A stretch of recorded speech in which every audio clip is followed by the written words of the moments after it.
기도할 수도 있지만 혹은 러시아 정교회 교인일 수도 있겠죠. 우리는 잘 알 수가 없어요. 그러나 한 가지 분명한 거는 그가 열심히 성실히 잘 살았다고 해서 그의 평생에 후회가 없었을 것이다, 이런 생각은 할 수가 없죠. 왜 그럴까요? 연구라는 거는 양파 껍질 까는 거잖아요. 수없는 그런 연구가 이루어져도 또 보면 할 일이 있는 거예요. 미련이 남겠죠.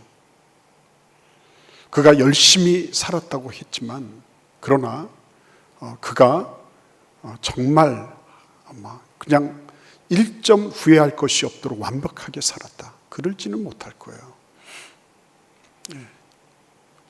그러니까 아무리 열심히 잘 살았다 해도 거기에는 뭔가가 남는 거다. 성경에도 그런 인물들이 나오죠. 모세 같은 이를 보십시오. 모세는 120세까지 살았습니다. 120세까지 살면서 정말 우리의 관점으로 보면 무병장수한 사람이죠. 그런데 이 사람이 이렇게 얘기를 합니다. 우리의 연수가 70이요 강건하면 80이라도 그 연수의 자랑은 수고와 슬픔뿐이요 신속기간이 우리가 날아가니이다.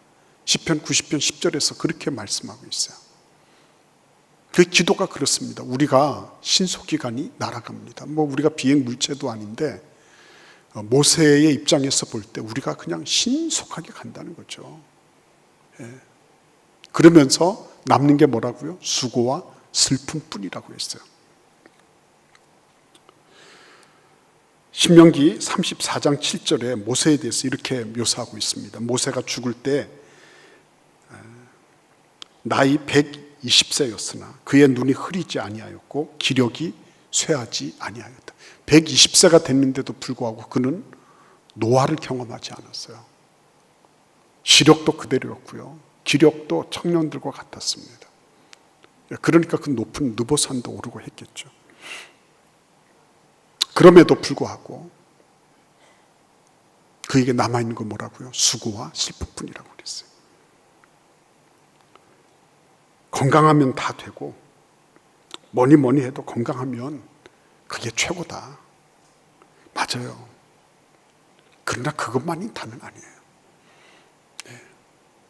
이 무병장수했던 이 사람, 노화가 뭔지를 모르는 사람, 노쇠한 게 뭔지를 모르는 이분도 나중에는 보니까 수고와 슬픔만 남았다 그랬어요. 솔로몬이라는 인물도 알고 계시죠? 이 사람은 지혜의 상징이죠. 지혜의 상징. 심지어는 솔로몬 아일랜드가 있잖아요. 솔로몬 제도. 이 사람이 도대체 안 한 게 뭐가 있을까요? 다 해봤죠. 왕이지 않습니까? 후궁이 300명, 후궁이 700명, 첩이 300명이라 그랬어요. 쾌락 누릴 거 다 누려봤겠죠? 그리고 주변에 아마도 오늘날의 BTS 같은 그런 엔터테이너들이 즐비한, 그래서 이 사람은 예술 총감독 같은 것도 했던 사람이에요. 이 사람은 철학, 사상 이런 지적인 면에서도 탁월했습니다. 그리고 모든 동식물에 대한 그런 박학한 지식을 가지고 있었어요. 그러니까 권력이면 권력, 소유면 소유, 쾌락이면 쾌락, 그리고 누릴 수 있는 모든 것들, 지적인 것이면 지적인 것 다 가지고 있었던 사람이죠. 근데 그가 전도서에서 뭐라고 결론을 맺고 있습니까? 1장 4절에서 헛되고 헛되며 헛되고 헛되니 모든 것이 헛되도다 그랬어요. 인생이 추구하고 그거 가지면 행복하겠다 싶어요. 그거 하면 만족하겠다 싶은 것들을 솔로몬처럼 누려본 사람은 없어요. 근데 그 솔로몬도 노년에 이르러서 이거 다 말짱 헛것이요 그랬어요. 헛되고 헛되며 헛되고 헛되니 모든 것이 헛되도다. 어쩌면 그럴 수 있을까요? 다 누렸는데, 다 소유해 봤는데, 다 경험해 봤는데, 다 알아봤는데, 근데 남는 건 뭐예요? 허탈한 것밖에 남지 않았다는 거예요. 이유가 어디에 있습니까? 전도서 3장 11절을 한번 보시겠습니까? 본인이 그렇게 얘기하고 있어요. 전도서 3장 11절을 우리 같이 한번 찾아보도록 하겠습니다. 같이 읽어볼까요? 하나님이 모든 것을 지으시되 때를 따라 아름답게 하셨고 또 사람에게 영혼을 사모하는 마음을 주셨느니라. 그러나 하나님이 하시는 일의 시종을 사람으로 측량할 수 없게 하셨느니라 그랬어요. 여러분 여기 보시면 모든 것을 지으시되 때를 따라 아름답게 하셨다. 그 때가 있다는 거죠. 그리고 또 사람에게는 뭘 사모하는 마음을 주셨다고요? 영원을 사모하는 마음을 주셨다고 했습니다. 영원을 사모하는 마음. 사람에게는요, 지금 보이는 이것 정도가 아니에요. 이것 조금 이 몇십 년, 몇백 년 이 정도가 아니라 영원한 것을 사모하는 영원 추구성을 마음속에 심어주신 겁니다. 그래서 아무리 쟁여보고 아무리 누려보고 아무리 즐겨보고 해도 이게 성에 차지 않아. 왜? 영원하지 않으니까. 문제는 거기 있는 거예요.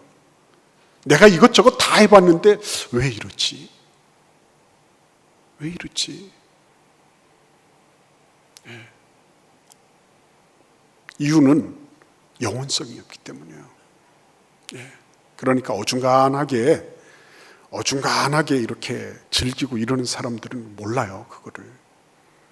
그러나 정말 한번 갈 때까지 가본 사람들, 정말 있어 볼 것 다 있어 본 사람들, 정말 누려볼 것 다 누려본 사람들, 그 사람들은 나중에는요, 결국은 영원한 것을 찾게 돼 있어요. 그래서 뭐라고 말씀하세요?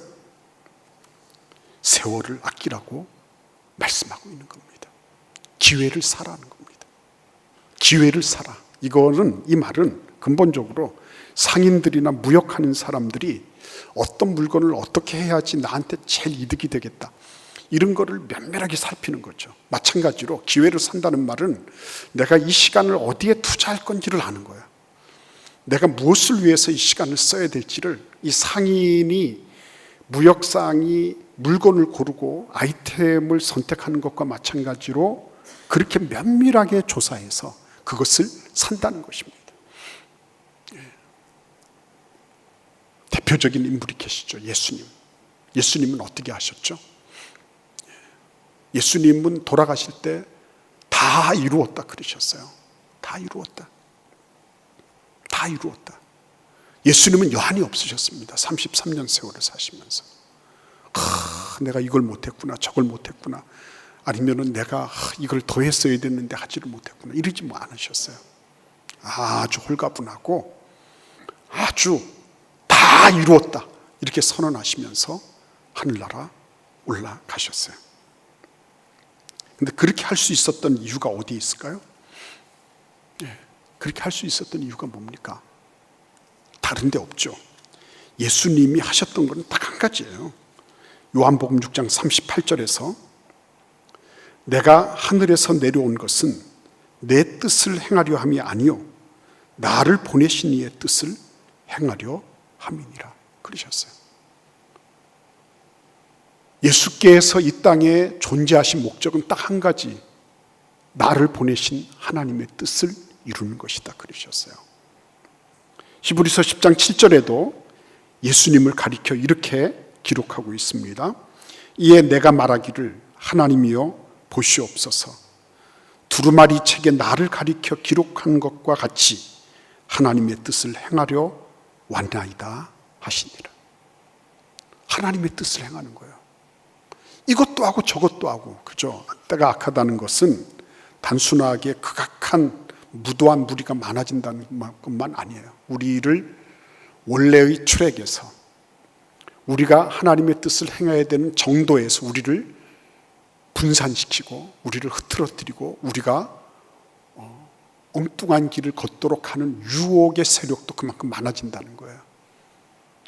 그렇기 때문에 시간을 어떻게 사용할 것인지를 면밀하게 살피고 마치 무역하는 분들이나 상인들이 자기 물건을 골라서 어떻게 할 것을 깊이 생각하고 비즈니스를 하는 것처럼 그렇게 내가 어떻게 시간을 배분하고 어떤 일을 할 것인가에 대한 그런 계획이 있어야 된다는 거죠. 그러니까 분명한 것 다시 한번 말씀드립니다. 이거는 단순하게 시간 관리를 잘해서 분초를 열심히 살았다 이런 정도의 말씀은 아니에요. 그 뒤에 말씀이 그것을 뒷받침하죠. 17절 말씀에서 그러므로 어리석은 자가 되지 말고 오직 주의 뜻이 무엇인가 이해하라 그러셨어요. 오직 주의 뜻이 무엇인가 이해하라. 그러니까 여러분 지혜로운 사람들은 뭐를 해요? 세월을 아껴서 즉 기회를 타서 뭐를 하는 겁니까? 주의 뜻을 이해하고 주의 뜻을 행하는 일에 시간을 투여할 줄 아는 사람이에요. 그 사람이 지혜로운 사람이에요. 어떻게 보면 낭비하는 것처럼 보일 수도 있죠. 이사야를 보시겠습니까? 이사야 선지자는 남유다 왕국의 선지자였죠. 그가 이사야 20장 2절에서 3절 말씀에 보시면 하나님께서 그에게 이렇게 말씀하시는 장면이 나와요. 갈지어다 내 허리에서 배를 끌고 내 발에서 신을 벗을지니라 하시매 그가 그대로 하여 벗은 몸과 벗은 발로 다니니라.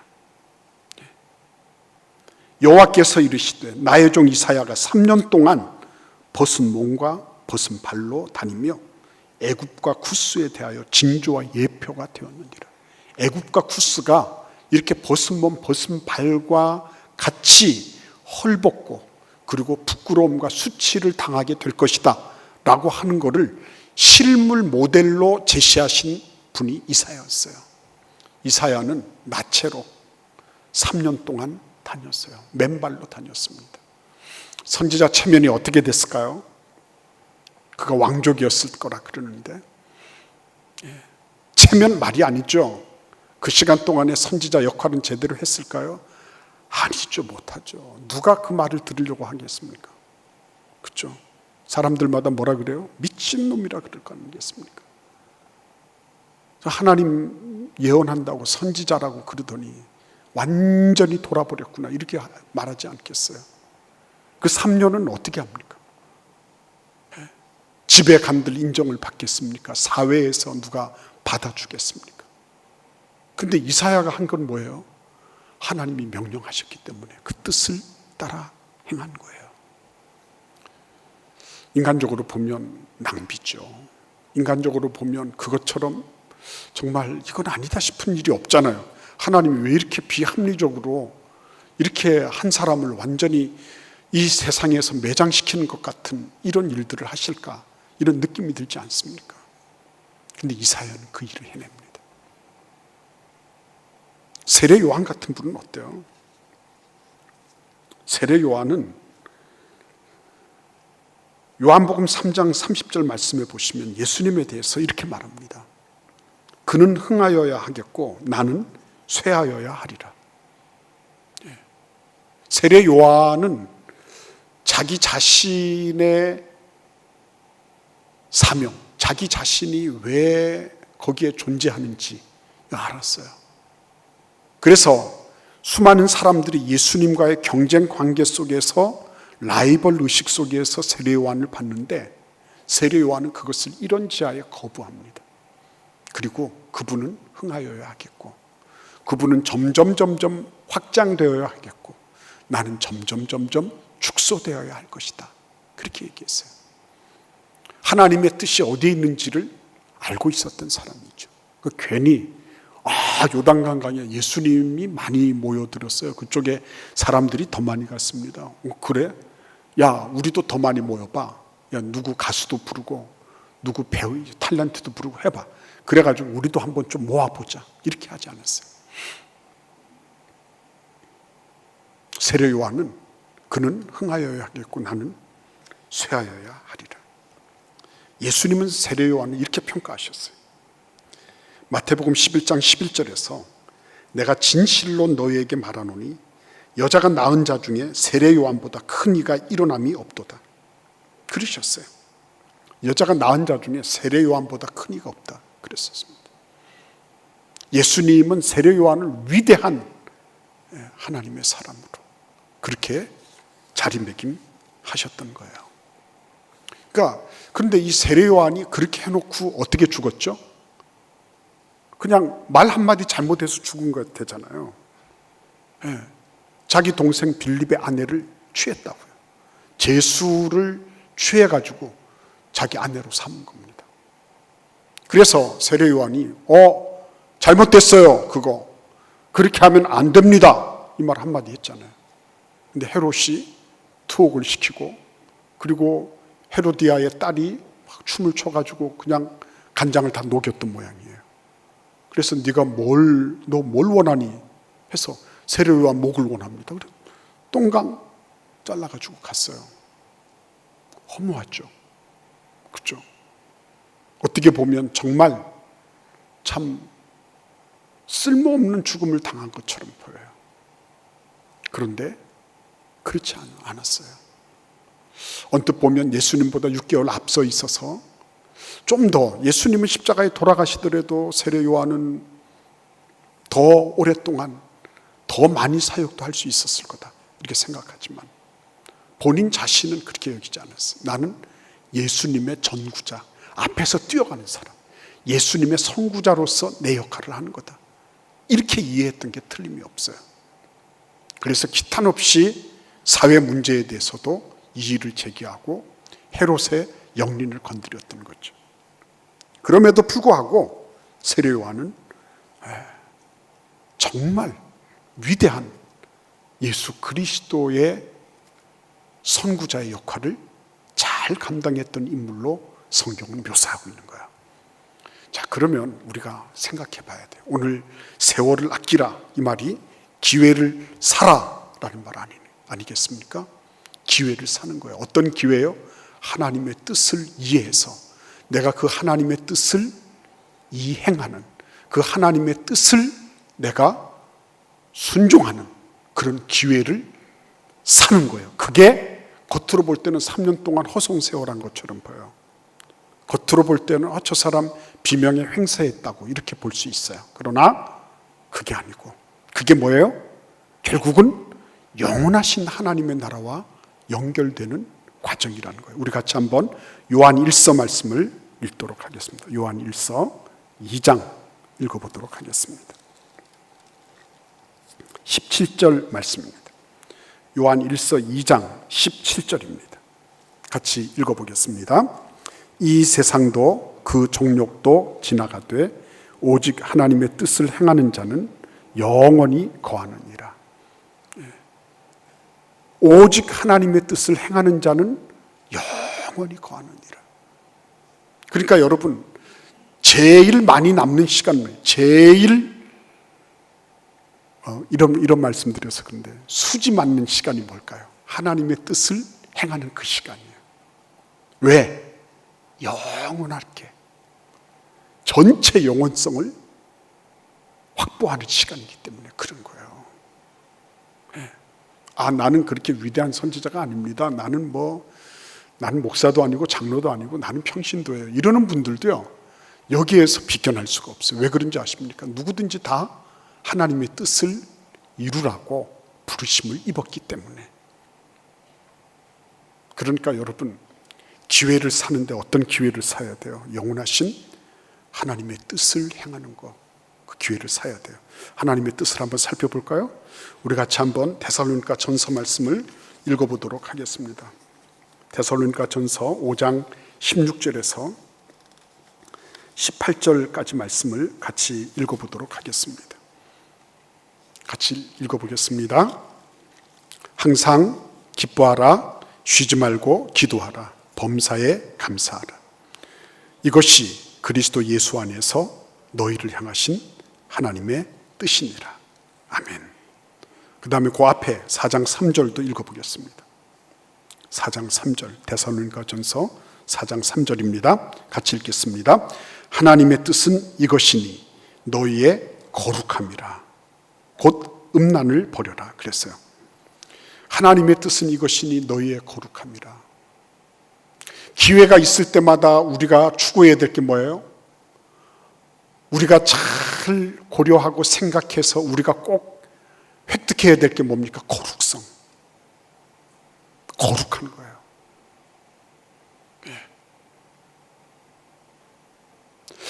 하나님의 그 은혜와 사랑에 내가 그것을 선택할 줄 아는 거예요.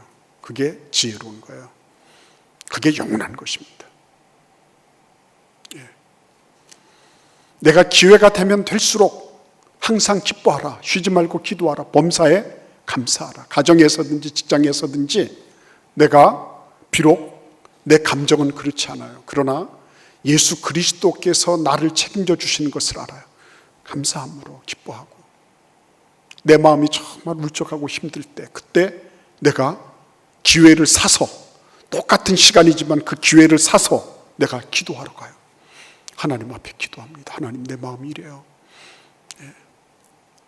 그리고 똑같은 상황이라도 감사할 수 있도록 내 자신을 드릴 줄 알아요. 이게 뭐예요? 영원한 거예요. 그리고 이 영원한 것은 뭐예요?